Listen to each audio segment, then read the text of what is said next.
my name is Brittany. Welcome back to my channel, and this is A Messy Bun Teacher. Today's video is all about new teachers and tips that I want to give them for the summer. Let's start. Is that stupid? Let's go!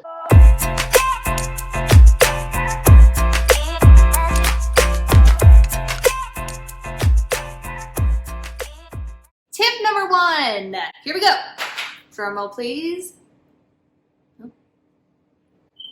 Stop it. Tip number one, self-care. Did you hear that? Self-care. This I put as my number one tip because I did not ingest or take upon this tip until recently. And I'm in my 6th year of teaching. If you learn now, if you just graduated college or you are in your 2nd year of teaching, you need to make sure you are habitually putting in a self-care routine. I promise you it will help you not only with your relationships with your family, but your relationships with your students. If you are pouring out everything of yourself, soon you're not going to have anything left to pour out. So make sure that you set aside time for you. And I'm not saying, girl, you do you. It's all about you. The center of the universe is you. That's not what self-care is about. The self-care is about loving others by loving yourself first. And so for me, I am in a bubble bath and having a face mask on. I'm doing my nails. Now, do I do that every single day? No, but I make sure that I have time in my week.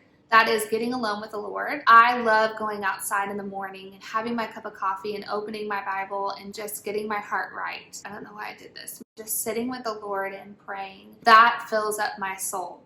I love to do that, and I try to do that every day. But when I take, a walk or take a bubble bath or put on a face mask, I try to do that at least twice a week because, again, if I am not pouring into myself, then I'm not going to be able to pour in my students or my kids or my families. You have multiple families? My students' families. Oh. It just sounded like you were saying my families. Well, then, whatever. I do have a good list. This is from RebeccaJoan.com and some great recommendations for self-care. Take a walk, read a book, stretch, do yoga, do your dishes. Okay, pause. At first when I saw this, I was like, doing your dishes does not seem like a self-care thing. But then I sat down and reflected on what she probably meant. I know when I take time to clean my house or have my family help me clean my house. Or your husband does it. We all do it. I'm just saying. I know once my house is clean, then the stress has been lifted off. So I do happen to agree with her. Even though I don't care for doing dishes, it really does help in the long run. Color. Cook a simple meal. Journal how you're feeling. Call a friend. Get lost in your own thoughts. Ooh, I love this one. People watch. Who else loves people watching? I love going to people watching. No. I love people watching.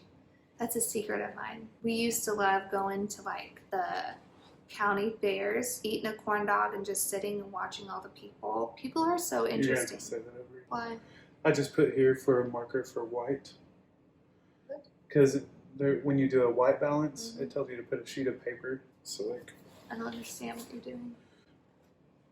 White balance? What does that matter? It's called white balance. I don't understand. So 550. Go ahead, stay fair. People watch. Anybody else love to people watch?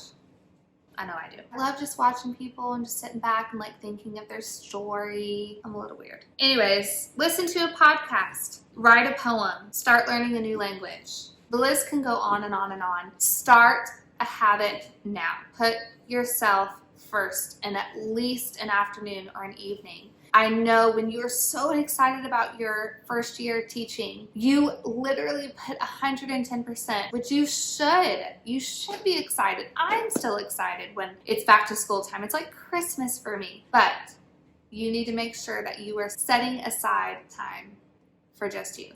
Tip number 2.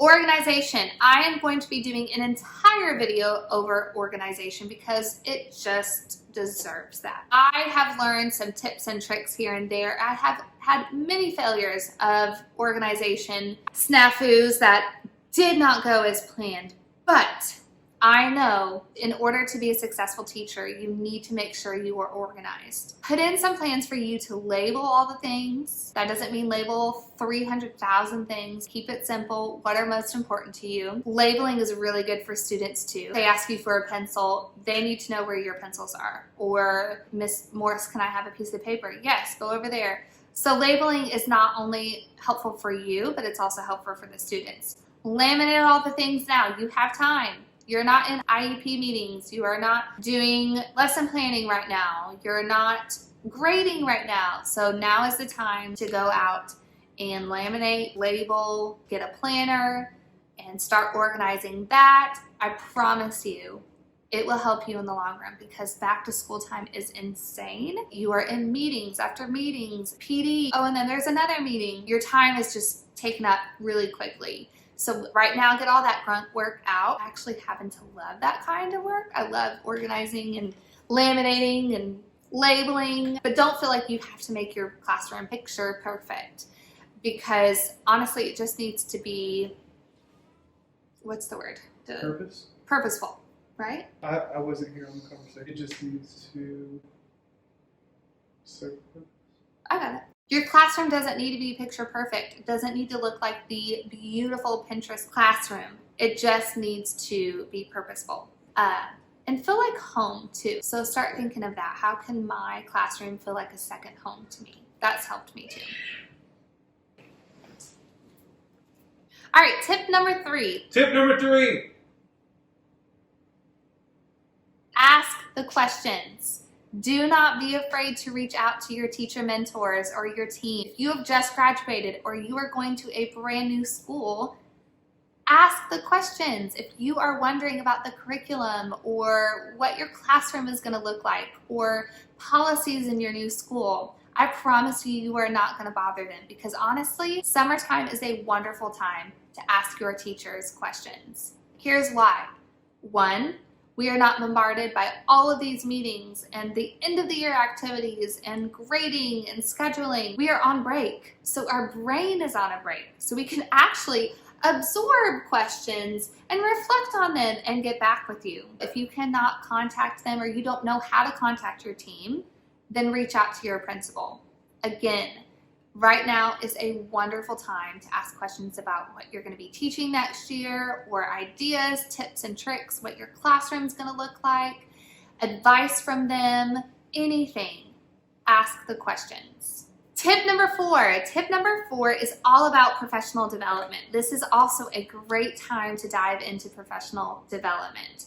I know personally I'm going to be doing 2 professional development classes, and I'll tell you more about that in a second. I encourage you to search online for any free resources or also paid resources. I know I bought one. There are some great things out there. I know that a lot of you are required to take some professional development over the summer, and great. I know some of the classes that I took that I was required to, I wasn't necessarily excited about it, but once I got into it, I actually got some things out of it. So keep an open mind. Also, find things that intrigue your interests. Find something that you are passionate about. I know one time I signed up for a technology professional development because I love integrating technology in the classroom, and that was my choice. I chose to sign up for that and I loved it and got a whole lot out of it. So again, yes, take the ones that you're required to and have an open heart and an open mind. Also, find some things that intrigue your passions as well. For me this summer, I'm going to be doing 2 studies. One is over this book, and it is called Real Talk About Classroom Management, and it's by Serena. I don't really know how to say her last name. Pariser? Pariser? Serena wrote this book after 12 years of teaching, and I know she has taught K through 12, so she has a great perspective of all grades. It honestly, again, I've been teaching for 6 years, and I'm only into the 2nd chapter, and I have highlighted so many things. I highly recommend this. There's also a video on YouTube that you can watch of her speaking over the book. I highly recommend this, especially if you are first year teaching. I keep saying especially a lot. I adore chapter 1 because it talks about making day 1 count. I'll go into that again on another video. We'll talk all about the beginning of school and the very first day and the do's and don'ts, things that I've learned that I completely bombed at. Oh my gosh, I've already wrote so many notes in this, so check this out. I got this on Amazon. Second one I'm going to be doing is an online conference. It's called Educators to Educators, and I actually did this last year. It was incredible, and it's free. That's right, free. I didn't have to pay a dime. But honestly, it's not about that. I want to get better at what I'm doing because I feel like teaching is my passion, and having those relationships with the students, it matters. And so if I'm asking my students to develop themselves and learn and grow, then I need to do the same thing. So I'm going to be doing this conference. It's called Educators to Educators, and you can look it up. But it is July 17th and 18th, and it's free. I know there's a paid version, which you can get a lot more out of it, but the free version I did last year, and it was incredible. It's over 70 presenters. No.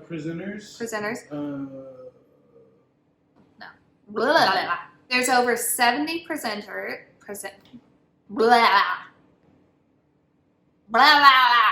There's over 70 presenters. Again, you can get all of the resources for free, the videos, the modules, Dude, everything. Look at that bird. Honey, Oh, look at his tail. That is like the coolest bird I've ever seen. Okay. His tail was like this. Squirrel. It's crazy. Can you look at it right now? It's beautiful. It's like fork. Okay. Is it Keystone speakers? Is that what they call it? What? No. Presenters? Presenters. Presentations? So it's by Educators to Educators, and it's called Teacher Summer Reboot 2020. It, again, is free. How many times can I say that? Because it's a free. July 17th through 18th. For your free access, you get to come to the conference via online. You have unlimited access to 70 plus presentations on July 17th through the 18th. You get the Educators to Educators reflection sheets for evidence and participation. And this does not include certificate of completion, but you can show your admin the reflection sheets to show and prove that you were a part of something like this. There is a paid version, and it's honestly not that much, and you can print out the certificates to prove if you need to. I've never been required to do that, but if you are required, you can do the paid version, and it's a really good deal. All right, last tip. Tip number 5, rest. R-E-S-T-T-T. Rest. Enjoy your summer. Don't feel like you have to do everything during the summer because you need to give your brain a break. You just graduated college or you just got through your first year of teaching. And let me say, 2019-2020 was a crazy one. Who knows what this next year is going to look like as well. But we do know that we have the summer to just continue to grow, to continue to enjoy our families, and to rest. To get your mind right and to get your mind ready for what's about to come. Because it's about to get crazy in a good way. Again, back to school time is like Christmas for me. I cannot wait. I know it's a little unsure what that's going to look like next year, but it's still one of my favorite times. As a 6th-year teacher, I still get butterflies in my stomach and I still get back to school dreams like weeks before school starts. So it's normal to have jitters. It's normal to be excited. I hope your excitement and your joy continues to stay throughout your longevity of your teaching. And I hope it can spread joy into your new school. Enjoy the summer. Take a bath. Enjoy the summer. Go to the beach if you can. Go to the pool. Read books that have nothing to do with teaching. Watch reality TV. Eat all the food. Enjoy your friends and your family. Go shopping. What else could we do this summer? Drink a margarita. Drink a margarita. Drink as much iced coffee as you can because I know I will drink as much iced coffee as I can. Really and truly soak in this summer. Back to school time is crazy. It's amazing, but it's crazy. So those are my 5 tips. I hope it was useful and helpful to you. Next week, I'm going to be doing a week in the life of a teacher, a summer edition. And I'm going to be taking the 5 tips and I'm going to practice what I preach.